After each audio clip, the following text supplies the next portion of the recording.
HUGMT 4x4 ada pergeseran prajurit dan pasukan pengawal situasi khusus lalu dengan kecepatan maksimum 130 km per jam.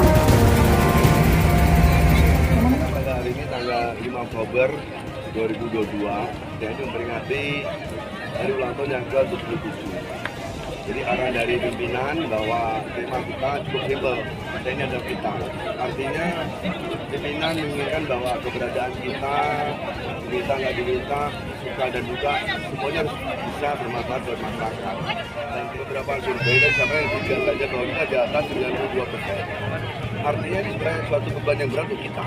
Jadi dengan adanya penilaian seperti itu, kita jangan bangga, jangan lengah, tapi kita tetap meningkatkan kualitas kita nggak diminta, senang susah, enak nggak enak, harus hadir.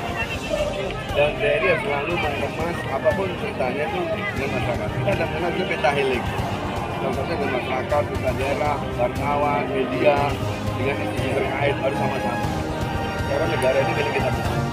Kami pun harap semoga TNI akan semakin jaya, semakin sukses, semakin dicintai oleh masyarakat ataupun rakyat, dan selalu dalam perlindungan Tuhan.